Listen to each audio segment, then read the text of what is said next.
Deborah, thanks for being with us at the Lean IT Forum. I have a question to you. What feedback does DASA receive from companies after the DASA fundamentals course? Well, you know, it's been really exciting because we have training partners all over the world now delivering DASA training.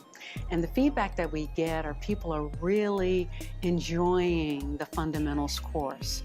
A lot of people come from different job roles, and by attending the fundamentals course, they're really getting that same language and that same understanding of areas that maybe they have not worked in before. So they're learning about lean and agile, and they're learning about DevOps and why it's important and how it intersects with IT service management and other best practices. So people are really enjoying it, and we're very excited about that. What can we learn from early adopters of DevOps? So the early adopters are the people that are really helping build the market and pave the way, because they show that you can actually do it.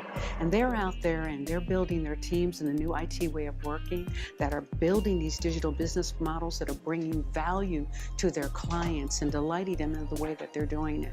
And they're sharing their stories, because everybody's asking the question, what is DevOps? How do you do DevOps? How do you make it successful?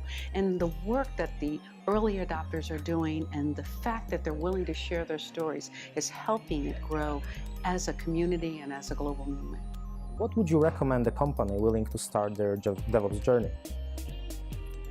Well, I think the first thing the companies need to do is think about what the impact will be for them to change their organization and the way that they do it, and how they go about doing it. And what we recommend is basically understanding where the skills gaps might be in your organization in terms of actually moving to a DevOps way of working. Because it's really important when you get started that your people understand exactly what it is you're trying to achieve by doing DevOps, and how you work together in autonomous teams, and why T-shaped profiles and individuals are important.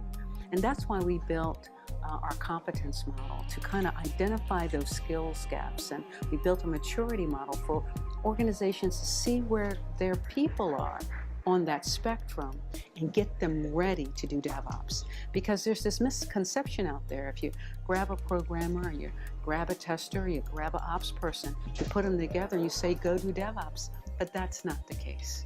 They really need to think about what it is they want to achieve, and make sure their people have the best shot of being successful at doing it. Thank you very much for your answers. My pleasure.